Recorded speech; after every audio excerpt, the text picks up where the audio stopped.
16 जून 1967 की वाणी चल रही थी।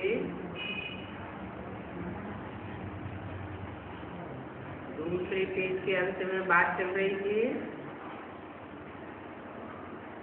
दुनिया के 7 वंडर्स हैं।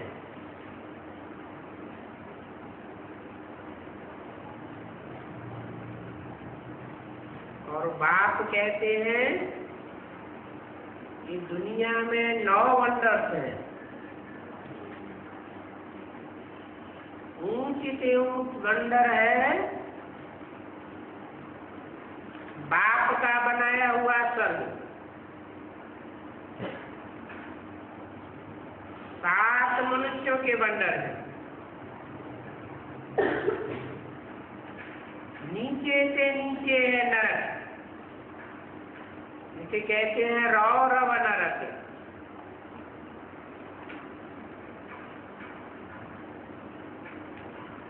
और बाप ही नीचे से नीचे ले जाने वाला है और ऊंचे से ऊंचे ले जाने वाला है।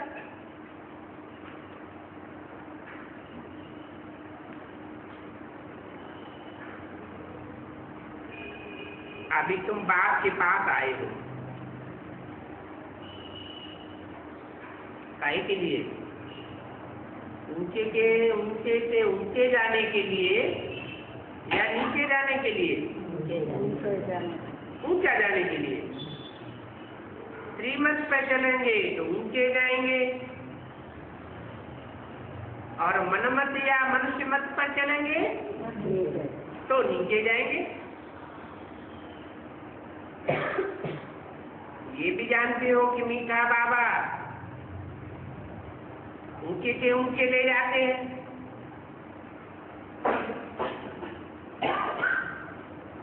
क्या कहा?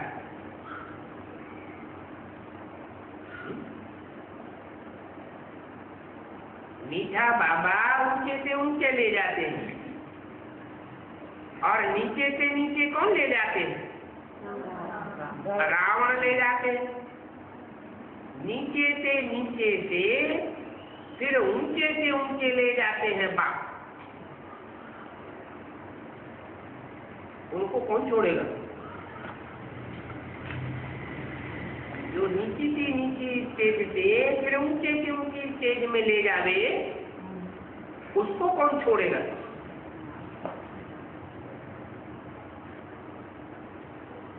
बल कहीं भी बाहर में जाओ,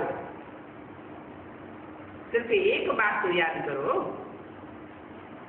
अपने को आत्मा समझ बाप को याद करो। बाप ही श्रीमत देते हैं, भगवानवाद, न कि ब्रह्मा भगवानवाद।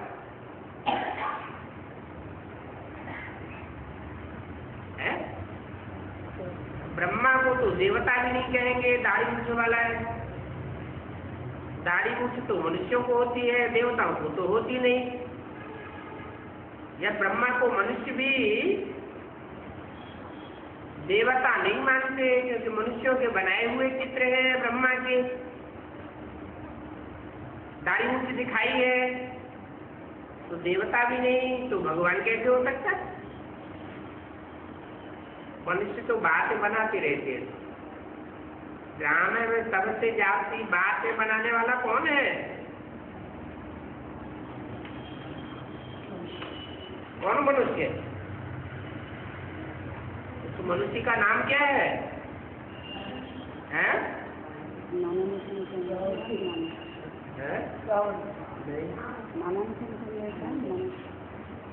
भगवान व्यास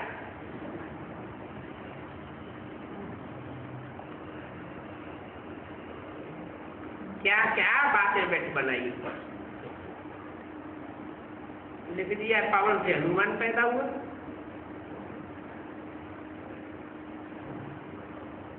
गणेश हाथी की सूंड वाला। अब मनुष्य वो भी फिर हाथी की सूंड वाला कहां से आया? असंभव बात है। मनुष्य कितना खर्चा करते हैं गणेश की पूजा में। सब मनुष्यों का खर्चा मिलाकर करोड़ों खर्चा हो जाए। वेद का बाप तुम बच्चों से पूछते हैं कि मैं तो तुमको इतना साहूकार बना करके गया, फिर तुमने इतनी दुर्गति को कैसे पाया? सुनते तो ऐसे हैं जैसे कुछ भी सुनते नहीं है। तो बच्चों को थोड़ी तकलीफ होती है, तुम बच्चों को थोड़ी ही तकलीफ होती होगी। सुख दुख स्तुति निंदा ये सब सहन करना पड़ता है। देव बाबा को तो कोई कुछ कर नहीं सकते हैं। यहाँ के तो मनुष्य ही ऐसे हैं। प्राइम मिनिस्टर को भी पत्थर मारने में देरी नहीं करते। कहते हैं स्कूल के बच्चों का न्यू ब्लड है, बाकी उनकी महिमा करते हैं। समझते हैं इन लोगों का न्यू ब्लड है, परंतु वो ही स्टूडेंट दुख देने वाले निकल पड़ते। कालियों को भी आग लगा देते हैं। ये तो जैसे कि बिच्छू टिंडन है, कामी कुत्ता भी कहते हैं ना, ये सब नाम आ जाते हैं। क्या इशारा दिया?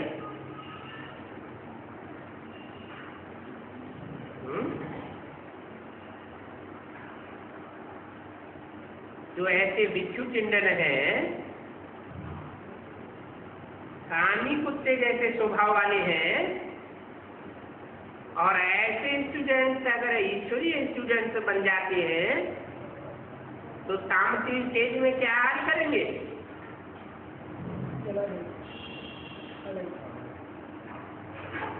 शास्त्रों में जो भी नाम आए हैं वो सब इनों के ऊपर है। एक दो को गाली देते रहते। कोई जज ने कहा, अरे गधे के बच्चे, उसने कहा कि हम गधा, तो बाप भी गधा ठहरा।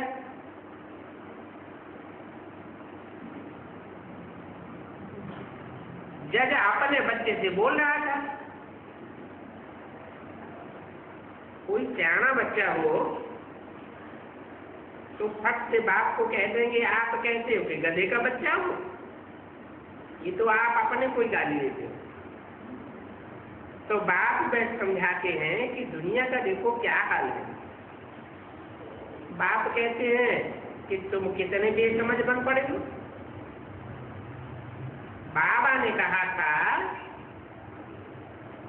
कि तुम ये लिख सकते हो कि ड्रामा का एक्टर हो करके और वो ड्रामा के आदि मध्यंतर को न जाने, मुख्य एक्टर को न जाने, तो इडियट ठहराना।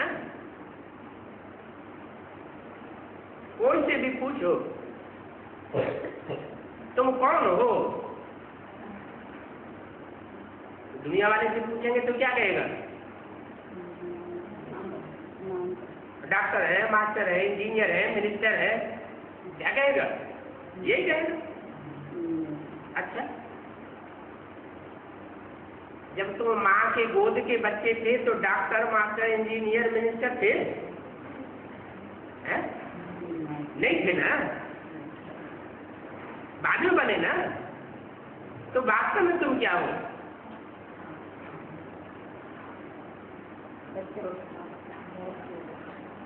तो क्या हो समय हम बच्चा थे। काय का बच्चा? मनुष्य का बच्चा। मनुष्य का बच्चा थे। अच्छा, तो तुम मनुष्य हो ना? कहेगा हाँ।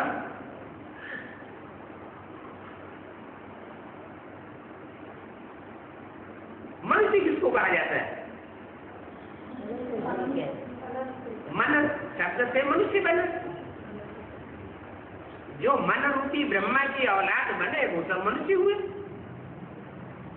समझाना पड़ेगा। सारी मनुष्य शक्ति किसकी औलाद है? ब्रह्मा की, मनु की औलाद है। तो तुम मनु के पुत्र मनुष्य हो। मनुष्य कितने जन्म लेते हैं? नहीं, वो कहें कितने जन्म, उनसे पूछा जाए तो मुझेंगे। तो समझते हैं 84 लाख जन्म लेते हैं। तुम कहेंगे नहीं 84 जन्म लेते हैं। तो जन्म लेने वाली आत्मा हुई या मनुष्य जन्म लेता है? जन्म कौन लेता है? आत्मा जन्म मरण के चक्र में आती है। तो आत्मा पार्टधारी हुई ना। एक शरीर रूपी चोला लेती है, फिर छोड़ती है, फिर दूसरा लेती है, फिर छोड़ती है, तो चोले बदलती जाती है। तो आत्मा एक्टर हुई ना। आत्मा में अनेक जन्मों के एक्ट करने के संस्कार भरे हुए हैं ना। तो आत्मा अपने अनेक जन्मों की एक्ट को जानती है क्या? किसी जन्म की बहुत सी बातें भूल जाती हैं। तो उसकी बातें बोल जाती है। यहाँ इस जन्म की बहुत सी बातें भूल जाती हैं, अनेक जन्मों की तो किसको याद रहे? कोई बच्चे होते हैं पूर्व जन्म की बात भी बताते हैं, एक दो जन्म की बतावेंगे। लेकिन आत्मा एक्टर है तो अनेक जन्मों की एक्ट का पता होना चाहिए ना।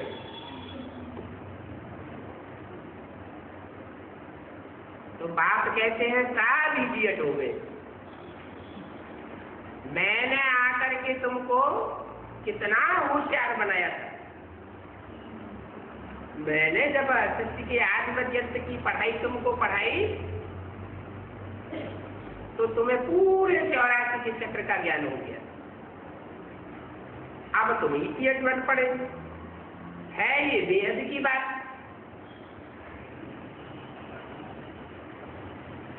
तो देखना है कि बड़े से बड़ा कौन? जो एक्ट बड़े से बड़ी करने वाला। ड्रामा में बड़े से बड़ा एक्टर क्या कहा जाता है? हीरो पार्टधारी। तो उसकी बायोग्राफी जानना चाहिए ना। हीरो पार्टधारी जो एक्टर है कम से कम उसकी तो बायोग्राफी जानना चाहिए। कुछ भी नहीं जानते।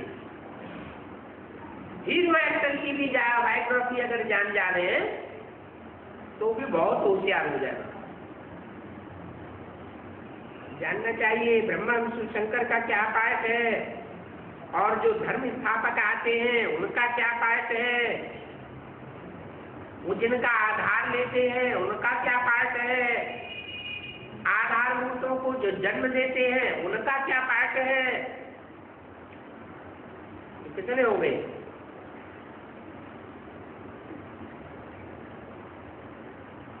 हैं? नक्षत्र कितने माने जाते हैं? 27। 9 तो बीज, सूक्ष्म बीज, 9 के स्थूल बीज और 9 आधारभूत।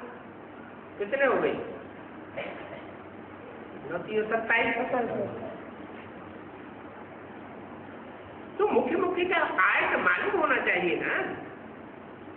तो मनुष्य तो कुछ भी नहीं जानते, तुम भी धीरे धीरे सब कुछ जानते जाते हो नंबरवार पुरुषार्थ अनुसार। मनुष्य तो सब अंधश्रद्धा में आकर सबको ही प्रिसेप्टर कह देते हैं।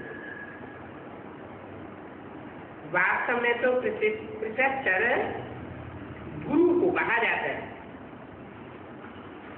कोई धर्म स्थापक को प्रिसेप्टर नहीं कहेंगे, मनुष्य तो सबको गुरु कह देते हैं। सर्व का सदगति दाता तो एक ही परमपिता परमात्मा है, वही परम गुरु है। फिर नारी स्कूल भी है तो तुम बच्चों को पढ़ाता भी है, उनका पाठ वंडरफुल है। इनका जो प्रिसेप्टर बन करके सृष्टि पर सबको पढ़ाने वाला है, खास तुम बच्चों को, आम सारी दुनिया को, उनका पाठ बहुत वंडरफुल है। धर्म भी स्थापन करते हैं तो सारे धर्मों को खलास भी कर देते हैं। वो धर्म स्थापक सिर्फ धर्म स्थापन करते हैं और पुरानेपन को खत्म, पुराने धर्मों का विनाश नहीं करते। तो स्थापना और विनाश दोनों करने वाले को गुरु कहेंगे। नएपन की स्थापना भी करे, नए युग की, नए धर्म की, नए कुल की, नए राज्य की स्थापना करे और इन सब पुराने पनों का विनाश कर देंगे, जो इनका बीज ही खलास हो जाए, उसको कहेंगे गुरु। बाप कहते हैं मैं विनाश करने वाला महाविनाशकारी कालों का काल हूं। एक धर्म की स्थापना और बाकी सब धर्मों का विनाश, सबका विनाश हो जाएगा। अर्थात सब धर्म इस ज्ञान यज्ञ में स्वाहा हो जाएंगे। जब धर्म स्वाहा होंगे तो और क्या क्या स्वाहा होगा, और धर्म सब स्वाहा हो जाएंगे तो और क्या क्या स्वाहा होगा। जो भी मंदिर, मस्जिद, गिरजाघर, गुरुद्वारे हैं अनेकता फैलाने वाले, अगर बाप में मर्ज नहीं हुए, अपनी विपरीत बुद्धि को बाप में मर्ज नहीं किया तो क्या हाल होगा उनका? सब विनाश को पाएंगे। ये मंदिर, मस्जिद, गिरजाघर, गुरुद्वारे सब चलने लग पड़ेंगे। एक ही बड़ा मंदिर रह जाएगा, सब स्वाहा हो जाएगा। फिर न कोई लड़ाई लगेगी और न दुनिया में कोई यज्ञ रचा जाएगा। ये यज्ञ स्वाहा स्वाहा करते रहते हैं, कितने साल से रचे जा रहे हैं। 2-2,500 साल हो गए। अब जब एक धर्म की स्थापना हो जाएगी तो 2,500 साल तक कोई भी यज्ञ नहीं रखा जाएगा। तो तुम सारे विश्व की आदिमध्यंत को जानते हो, और जो भी है वो तो सब नीति नीति कहते आए। तुम ऐसे थोड़े ही कहेंगे क्या कि सत्य के आदिमध्यंत को हम नहीं जानते? नंबरवार तो संसार तो जानते ही हो। बात बिना और कोई ये बात समझाए नहीं सकता क्या? सत्य के आदिमध्यंत का ज्ञान बात के सिवाय कोई नहीं समझा सकता। तो तुम बच्चों को बड़ी खुशी होनी चाहिए, परंतु माया का सामना ऐसा होता है जो बाप की याद से भी हटाई देती है। इसकी याद से जो बाप हमको इतनी बड़ी नॉलेज देता है, इतनी सच्चाई का खुलासा करता है, ज्ञान रत्नों का तोरों का खजाना खोल करके हमारे सामने रख देता है, ऐसे बाप को माया भुलाए देती है। ये भी कोई बात नहीं। कैसे भूल जाएगा? अरे दुनिया में इतना ज्ञान किसी ने नहीं दिया, और बाप प्रैक्टिकल में आकर के इतना ज्ञान दे रहा है, तो भूलेगा कैसे? वंडर है, माया फिर भी भुलाए देते। तुम बच्चों को तो दुख सुख मान अपमान कुछ अनुभव नहीं होना चाहिए। वैसे तो यहाँ कोई का अपमान किया नहीं जाता है। अगर कोई भी बात होती है तो बच्चों को रिपोर्ट करनी चाहिए बाप को कि ऐसे ऐसे हो रहा है। रिपोर्ट नहीं करते हैं तो फिर बड़ा पाप लगता है। कोई भी ऊंची नीची बात आंखों से देखी, कोई ऐसा काम देखा, वाइब्रेशन खराब करने वाला है, मायावी संकल्प पैदा करने वाला है, तो बाप को फौरन बताना चाहिए। बाबा को सुनाने से झट उनको सावधानी मिलेगी।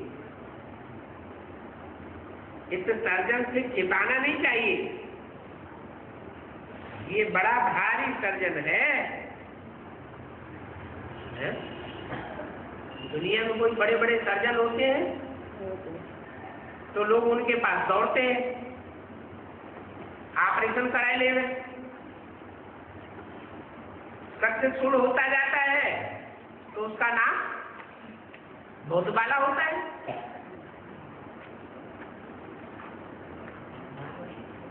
तो वो बड़ा भारी सर्जन हुआ।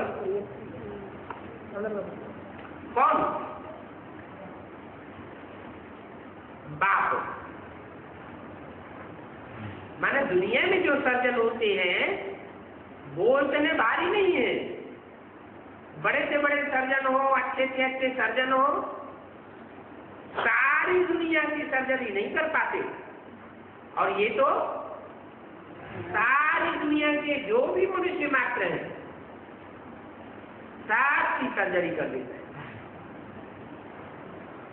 जो भी आत्मा इस शक्ति रूपी रंगमंच पर आवेगी, नई दुनिया का अनुभव करेगी। पहले जन्म में सबको सुख शांति में चोला मिलेगा। बड़ा भारी सर्जन है। ज्ञान का इंजेक्शन जिसको ज्ञानांजन कहते हैं, अंजन को ज्ञान सुरमा भी कहा जाता है। जादू आदि की तो कोई बात ही नहीं है। सुरमा लगाते हैं तो आंखें रंग जाती है, तो बाप भी तुम्हारी आंखों में ऐसा ज्ञान का चश्मा पहनाते हैं, तुम्हारी दुनिया ही बदल जाती है। बाप कहते हैं मैं आया हुआ हूं तुमको पति से पावन होने की युक्ति बताने के लिए। पवित्र नहीं बनेंगे तो फिर तुमको धारणा भी नहीं होगी। ये हुआ मुख्य पॉइंट। क्या देवताओं में जो दिव्य गुण होते हैं उन दिव्य गुणों की धारणा कब होगी? जब दृष्टि से, वृत्ति से, कर्मेंद्रियों से क्या बनेंगे? आपके विचारी बनेंगे। पवित्र बनेंगे तो धारणा होगी, अपवित्र बनेंगे तो धारणा हो नहीं सकती। ऐसे ऐसे काम के कारण ही फिर पाप हो जाते हैं।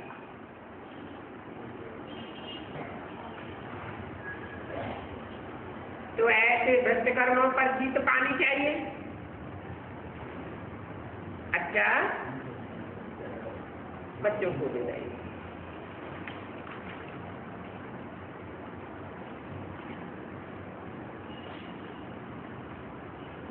ये है 17 जून 1967 का प्रातः क्लास। अभी बाप को बच्चों को रोज रोज बोलने की दरकार नहीं रहती है।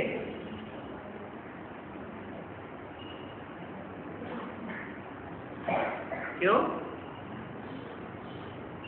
रोज रोज बोलने की दरकार क्यों नहीं रहती है?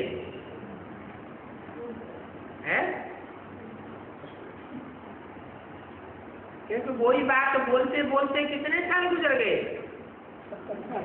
नहीं, अभी तो वाणी संकट की जिस समय चलाई गई उस समय कितने साल गुजर गए हैं? 21 साल,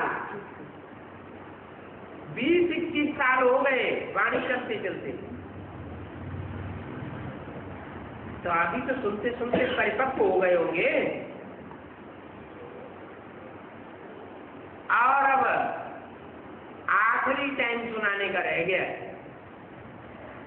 सुनाने के लिए कितना टाइम था? 100 साल का संगम युग, 30-33 साल सुनाने के, 30-33 साल समझाने के और 30-33 साल प्रैक्टिकल कर्म कराने। तो सुनाने के कितने साल हो गए पूरे? 67 में, 67 में है? अरे कितने साल हो गए? 32 ईयर्स हो गए। 1.5 साल ही तो बचा है। तो रोज बोलने की दरकार नहीं रहती है कि अपने को आत्मा समझ बाप को याद करो, देही अभिमानी बनो। अक्षर है तो सही। बाप कहते हैं अपन को आत्मा समझो। आत्मा में 84 जन्मों का पाठ भरा हुआ है, शरीर में नहीं भरा हुआ है। क्या? शरीर में नहीं भरा है, आत्मा में पाठ भरा हुआ है। एक शरीर लेकर पाठ बजाया तो शरीर तो फलाट हो जाता है। पाठ भी फलाट हो गया उस जन्म का, फिर अगला जन्म मिलता है आत्मा को, अगला पाठ शुरू होता है, नया चोला मिल जाता है। तो आत्मा अविनाशी हुई ना, अविनाशी पाठधारी आत्मा है। तुम बच्चों को ये ज्ञान अभी मिलता है और कोई इन बातों का पता नहीं है। अभी बात कहते हैं कोशिश करके जितना हो सके बाप को याद करो। धंधे याद में लग जाने पर तो इतनी याद नहीं रहती है। गृहस्थ और व्यवहार में रहकर मुझे याद करना है, फिर जितना हो सके पवित्र बनना है। ऐसे नहीं कि हमको निष्ठा में बिठाओ, निष्ठा में बिठाओ ना, बैठ के याद करो। निष्ठा शरीर अंग है, वास्तव में याद है, ये बुद्धि की बात है। निष्ठा तो शरीर के द्वारा होती है, यहाँ बैठने करने की बात नहीं है। माया के तूफान तो बहुत आ गई है याद की यात्रा में। कोई को क्या याद आवेगा, कोई को क्या याद आवेगा, तूफान जरूर आवेंगे। फिर उस समय उन तूफानों को हटाना पड़ता है। यहाँ पर बैठे बैठे भी माया बहुत तंग करती रहती है। कहाँ? बाबा के सन्मुख बैठ करके भी माया बहुत तंग करती है। यही युद्ध है। जितना हल्का होगा उतना तुमको बंधन कम महसूस होगा, क्योंकि बंधन बहुत बढ़ गए हैं ना। पहले तो निर्बंधन थे, फिर इसी को एडाप्ट करते हैं तो जो चीज माया का रूप सामने नहीं थी वो भी सामने आ गई। फिर बच्चे पैदा हो गए तो इसी के साथ साथ बच्चों की याद बढ़ गई। बढ़ेगी तो ना, मानो बचपन होता है, मनुष्य का बचपन होता है तो साक्ष्य को होता है, या जब बड़ा हो जाता है तब साक्ष्य की स्टेज होती है। बचपन में साक्ष्य की स्टेज होती है। क्यों? क्योंकि इतना बंधनों का बखेरा नहीं होता है। बाद में बंधन बढ़ते जाते हैं, बखेरा बढ़ता जाता है। अब तुम सबको ये भूल जाना है, क्या जो भी देह के बंधन है वो सब बंधनों को भूल जाना है। एक बात को याद करना है। इसलिए ये बाप की महिमा है। क्या महिमा है? क्यों महिमा है बाप की?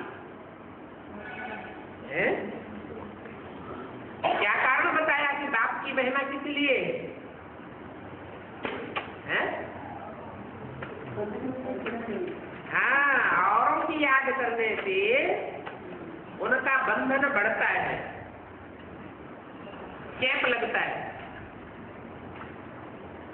और जो है वो अपने में चिपकाते हैं, अपनी ओर आकर्षित कर लेते हैं और छोड़ते नहीं है। और बाप को जो याद करेंगे तो बाप उनको याद करेगा, बाप को याद नहीं करेंगे तो बाप भी उनकी तरफ से आराम से हट जाता है। क्यों डिस्टर्ब करें? इनकी लगन दूसरे के साथ है तो इनको अलग प्यार कर लेगा। और दूसरे क्या करते हैं? दूसरे बागा बूंदी करते हैं। लगाव लग गया तो छोड़ते नहीं है।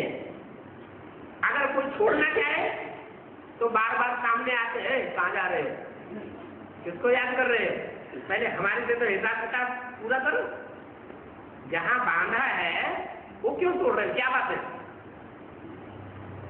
तो बाप न्यूट्रल रहता है और आत्माएं न्यूट्रल नहीं रह पाती, लगाव दुकान में आ जाती। तुम्हारा माता पिता आज सब कुछ वो ही है।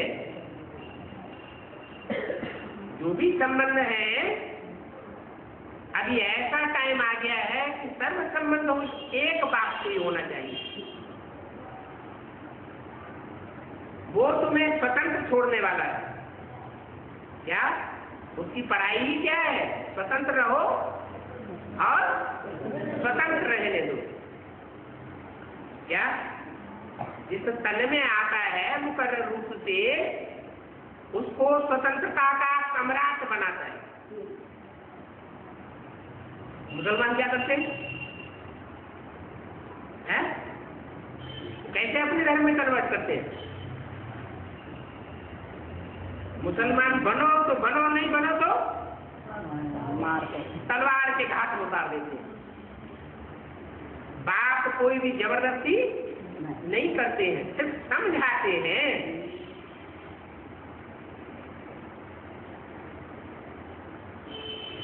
क्या समझाते हैं? और संग तोड़ मुझे एक संग जोड़ो। वो तुमको भविष्य के लिए सब कुछ देते हैं, इस जन्म के लिए नहीं देते, सबके लिए देते हैं। हाँ, भविष्य जन्मों के लिए देते हैं। और मनुष्य अगर देने का आया, इकबाल करते हैं, तो इस जन्म का देने के लिए एक जन्म का देने का इकबाल करेंगे। अरे भाई हमसे बातें करो, हमारे साथ बैठा करो, हम तुम्हें ये देंगे वो देंगे, लेकिन कितने जन्मों का देंगे? एक जन्म का देंगे। और बाप एक जन्म की बात नहीं करते हैं। कहते हैं कि इस एक जन्म में तुम्हें जो प्राप्ति होगी वो तो तुम्हारे पूर्व जन्मों के कर्मों के आधार पर, और इस जन्म में जो तुमने कर्म किए उनके आधार पर प्राप्ति होगी। वो प्राप्ति मैं नहीं कराऊंगा। क्या मेरा तुम्हारे साथ इस देह का कोई बंधन ही नहीं है? इस देह का बंधन मेरा बनता है क्या? मैं खुद ही देह नहीं हूँ। कौन? परमात्मा से वो खुद ही देह नहीं है, तो देह का बंधन तो उसके साथ बंधता ही नहीं। इसलिए इस जन्म की मैं प्राप्ति कोई तुम्हारे लिए कराने के लिए बांधा हुआ नहीं हूँ, लेकिन भविष्य 21 जन्मों की प्राप्ति के लिए बांधा हुआ। और 21 जन्मों की प्राप्ति के आधार पर फिर आगे भी 63 जन्मों का हिसाब किताब बन जाता है। क्या यहाँ जैसा अभ्यास करेंगे वो अभ्यास वहाँ 63 जन्म भी तुम्हारा चलता रहेगा। यहाँ तीव्र पुरुषार्थ करने की कोई संस्कार है और उसने 21 जन्मों में ज्यादा प्राप्ति कर ली पुरुषार्थ के आधार पर, तो रिजल्ट क्या होगा कि 63 जन्म भी वो तीखा पुरुषार्थ ही रहेगा और हर जन्म वो ऊंची प्रारब्ध पाता रहेगा। तो मेरे से भविष्य की जन्मों के लिए तुमको प्राप्ति होगी। कोई ऐसे भी बुद्धू है तो बाप समझ जाते हैं इनकी बुद्धि में भक्ति का ही नशा है, ज्ञान का नशा नहीं बैठा। क्या भक्ति का नशा? कैसे समझ जाते हैं? तो बाबा हमारा बच्चा बीमार है, ठीक कर दो। हमारा बच्चा ज्ञान में नहीं चलता है, वो ज्ञान में होशियार हो जाए, ज्ञान में चल पड़े। तो ये इस जन्म की बात हुई, यह भविष्य की जन्म की बात हुई। इस जन्म की प्राप्ति हम मांगते रहते हैं। तो बाप समझते हैं कि ये तो अभी रावण की औलाद है, मेरा बच्चा नहीं बना। तो तुमको भविष्य के लिए सब कुछ देते हैं, नए संबंध में ले जाते हैं, क्योंकि नए संबंध तो वहां होंगे ना। यहाँ के पुराने संबंध वहां कोई नहीं होंगे। होंगे? नहीं होंगे। यहाँ का पति वहां मिलेगा कि नहीं? क्यों? ये तो बहुत घाटा हो गया। इस जन्म में पति कहीं अच्छा मिला हो किसी को औरों के मुकाबले, सीधा साधा होशियार मिला हो, तो घाटा नहीं आ जाएगा? है? बाप कहते हैं यहाँ की चीज का वहां की चीज से मुकाबला ही नहीं किया जा सकता। क्या? यहाँ की हर चीज तमो प्रधान और वहां की हर चीज यहाँ की चीज के मुकाबले बहुत सतो प्रधान। तो संबंध तो वहां पर भी होगा,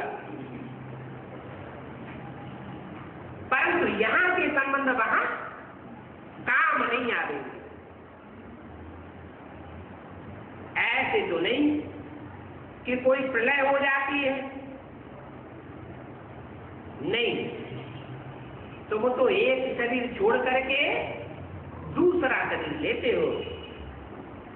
तो बच्चे अच्छे अच्छे हैं, वो जरूर ऊंचे कुल में जन्म लेंगे।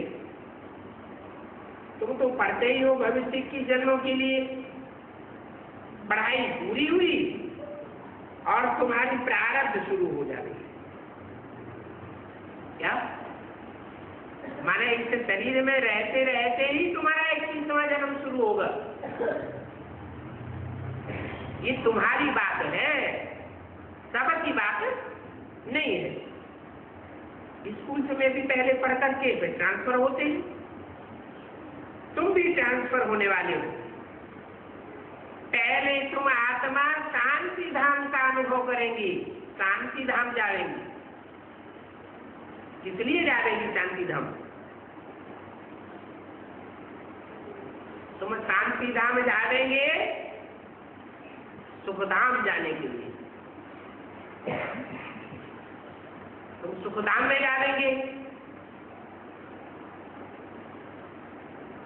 और जो द्वापर युग से आने वाली आत्माएं हैं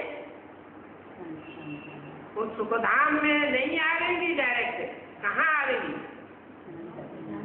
है वो शांति धाम से फिर भी सुखधाम में। हाँ, इतना है कि पहले जन्म में उनको भी जीवन मुक्ति मिलेगी।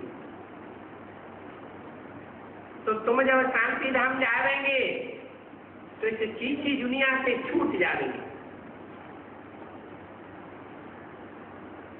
इस दुनिया का नाम ही है नरक, है? कैसे छूट जाएंगे? जो नरक की बनाई हुई दुनिया है, किसकी बनाई हुई है ये दुनिया? नर, नर माना मनुष्य। ये दुनिया मनुष्यों की बनाई हुई है, जो रव रव नरक बनने जा रही है, बहुतों के लिए बन भी चुकी है। ऐसी नरक की दुनिया से तुमको छुटकारा मिल जाएगा। सत्य को कहा जाता है स्वर्ग, आज की दुनिया को कहा जाता है नरक। क्या अंतर है? स्वर्ग बनता है स्वस्थिति से, स्व माना आत्म की स्थिति। क्या समझे अपने को? आत्मा, स्व माने आत्मा। देह समझा तो नरक बनता, आत्मा समझा तो स्वर्ग बनता। यहाँ मनुष्य कितने घोर अंधेरे में है, जानते ही नहीं है कि हम कौन है। सुबह से लेकर शाम तक क्या याद आता रहता है? देहराजी याद आते रहते। देह माने मिट्टी, तो मिट्टी को याद करते करते बुद्धि क्या बनती जाती है? मिट्टी बनती जाती। अभी बात कहते हैं कि देखो ये धनवान जो है वो समझते हैं कि हमारे लिए तो यहाँ पर ही स्वर्ग है। स्वर्ग होता ही है नई दुनिया में। ये तो पुरानी दुनिया है। कितनी पुरानी हो गई? 5000 साल पुरानी हो गई। इससे ज्यादा पुरानी कोई चीज कोई दुनिया में होती नहीं। माने बहुत पुरानी चीज जितनी हो सकती है उतनी हो गई। तो पुराने में तो दुख ही दुख होगा, नई चीज सुखदायी होती है, सत्व प्रधान होती है, पुरानी चीज तमो प्रधान होती है, दुखदायी होती है। ये पुरानी दुनिया तो खत्म हो जानी। जो कर्मातीत अवस्था वाले हैं वो कोई गर्भ में जाकर थोड़े ही सजा खा देंगे। वो तो गर्भ जेल में जा देंगे ही। वो आवेंगे गर्भ महल में। वहां नई दुनिया में बच्चा पैदा होगा तो रोते रोते पैदा नहीं होगा। माँ को भी कोई तकलीफ नहीं होगी। जन्म लेने वाले बच्चे को भी कोई तकलीफ नहीं, जन्मदाता को भी कोई तकलीफ नहीं, और जन्मदात्री को भी कोई तकलीफ नहीं। इतनी अच्छी दुनिया होगी जिसके फाउंडेशन में जन्म लेते ही इतना सुख है, तो आज सुख तो अंत भी सुखाला होता है। जिसका आज में दुख उसका अंत में भी दुख ही दुख। आज के ऊपर सारा मदार है। आदि अच्छा तो मध्य और अंत भी अच्छा। आज दुखदाई तो मध्य और अंत भी दुखदाई होता है। स्वर्ग में तो वहां सजाएं होंगी ही नहीं, गर्भजल की भी सजाएं नहीं होंगी। वहां पर तो गर्भ भी महल जैसा रहता है, कोई दुख की बात नहीं। यहाँ तो देखो गर्भ भी जेल है, जो कि सजाएं खाते रहते हैं, त्राही त्राही करते रहते हैं कि बाहर निकालो। और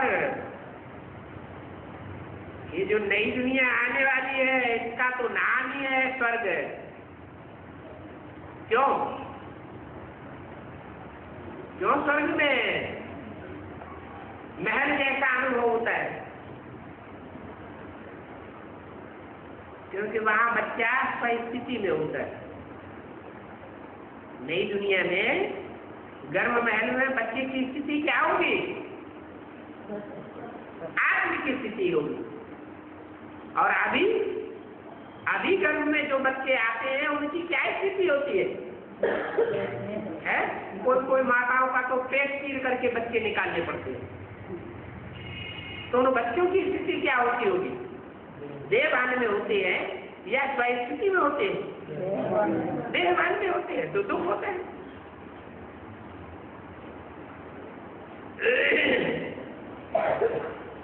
तो तुम सोचो कि तुम कितनी बार स्वर्गवासी बने हो, है? कई बार की चीज जो है वो याद आनी चाहिए या नहीं आनी चाहिए? तुम आने के लिए तो बार स्वर्गवासी बने हो तो तुमको स्मृति आ जानी चाहिए। यही याद करें तो सारा चक्र याद आ जाए। एक एक बात लाखों लाखों रुपए की है। ये भूल जाने पर, देवान में आने पर माया तुम्हारा नुकसान कर देती है। घड़ी घड़ी बाप की इन बातों को याद करते रहो तो तुम्हारा कोई भी नुकसान होगा नहीं। मेहनत है इस बात की,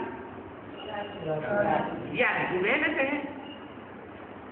यही भूल जाने पर, देहाभिमानी आने पर माया नुकसान करती है। मेहनत बिगड़ उस पर थोड़ी पा सकते हैं। बाबा को कहते हैं, बाबा अब हम तो अनपढ़ हैं, जो पढ़े लिखे लोग हैं वो आपकी बातें ज्यादा याद कर सकते हैं, नोट कर लेते हैं। हम तो अनपढ़ हैं, कुछ नहीं जानते हैं। बाबा को तो बहुत खुशी होती है। क्यों? क्योंकि यहाँ तो पढ़ा हुआ सब कुछ भूलना है। क्या? जिन्होंने जो कुछ भी इस लौकिक दुनिया की, नरक की दुनिया की पढ़ाई पढ़ी, वो पढ़ी हुई पढ़ाई को क्या कहते हैं? ये सब भूल जाओ। नहीं भूलेंगे तो क्या होगा? इस दुनिया की पढ़ाई भी याद आती रहेगी, और बाप पढ़ाई पढ़ा देंगे, वो बात भूल जाएगी। सब कुछ भूल जाना है, देह सहित सब कुछ भूल जाओ। बाकी साथ साथ सबको भूलना तो पड़ेंगे ही, सबको भूलना है। ये थोड़े समय के लिए शरीर निर्वाह के लिए पढ़ना होता है। क्या था? लौकिक पढ़ाई इसलिए पढ़नी होती है, इससे आत्मा का निर्वाह होता है, या शरीर का निर्वाह होता है? शरीर का निर्वाह होता है। वो भी आगे चल के मारा मारी होगी, लड़ाई झगड़े बढ़ेंगे, तो सबकी नौकरी बनी रहेगी क्या? सबके कल कारखाने बने रहेंगे क्या? धंधे धोरी ऐसे ही चलते रहेंगे क्या? कोई गारंटी है? वो भी कोई गारंटी नहीं। जानते तो हो ना ये सब कुछ खलास होना है। तो जितना हो सके बाप को याद करो और रोटी टुकड़ा जो भी मिले वो खुशी से खाते रहो। क्या नहीं तो घर में बहुत नाराज होते रहते हैं, क्या बना दिया, क्या हमसे नहीं खाया जाता, थाली उठा के फेंक दी, कोहराम मचा दिया। तो बाप तो हर बात देखते रहते हैं, हर दिन देखते हैं कि देखो बच्चे अभी ये क्या कर रहा है और आगे जो टाइम आने वाला है उसमें क्या होगा तो पता ही नहीं है। बाप कहते हैं वाह वाह गरीबी की, इस समय अंतिम जन्म में वाह वाह गरीबी की, आराम से रोटी टुकड़ खाते जाओ, कोई भी प्रकार की हफ्सपना नहीं रखना है। आजकल तो अनाज मिलता ही कहाँ है? अनाज नहीं मिलता है। मार्केट में जाओ कितना भी खरीद लो, मिलता तो है लेकिन उसमें केमिकल दवाइयों से जो अनाज पैदा होता है उसमें कीड़े कितने भरे होते हैं। अनाज नहीं मिलता है, कीड़ों का भंडार मिलता है। असली अनाज पैदा ही नहीं करते हैं। चीनी आदमी धीरे धीरे करके मिलेगी ही नहीं। ऐसे नहीं कि तुम ईश्वरीय सर्विस करते हो तो गवर्नमेंट तुमको यूं ही दे देगी।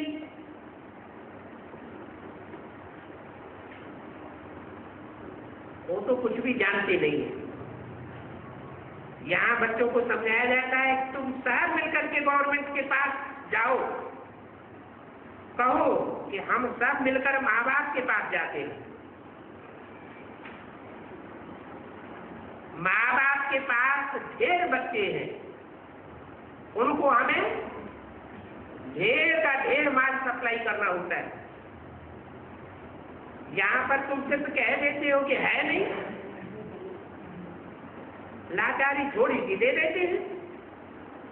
जैसे कोई फकीर को साहूकार लोग मुट्ठी भरकर दे देते हैं, ऐसे भीख मिसल दे देते। गरीब होगा तो थोड़ा बहुत दे देंगे। चीनी आदि आ सकती है परंतु बच्चों का योग ही बहुत कम है। क्या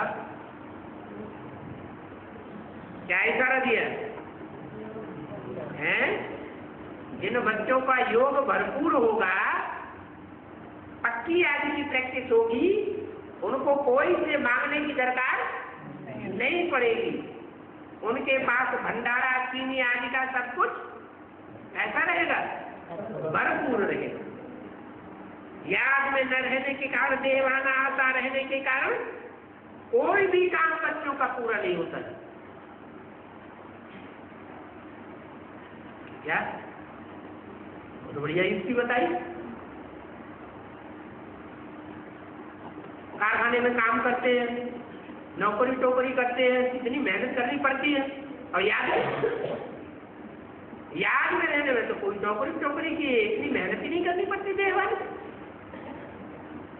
पढ़ाई से भी उतना नहीं मिलेगा जितना योग से मिलेगा। ठीक है, आगे चल के जो ज्ञानी आत्माएं होंगी उनकी कदर होगी, लेकिन शेष ज्ञानी है और बाप की प्रति याद नहीं है तो माया उनको उखाड़ देगी। ज्ञान का अहंकार आवेगा और माया बाप से विपरीत बुद्धि बनाए से नीचे गिराएगी। वो भी खतरनाक है। याद ही मुख्य है, वो ही बहुत कम है। माया याद को उड़ाए देती है। तो बच्चों को तो माया और ही अच्छी रीति पकड़ती है। काम क्रोध लोभ मोह अहंकार तो उनको भी आता है, लेकिन बच्चों को जाति पकड़ती है। अच्छा, ओम शांति।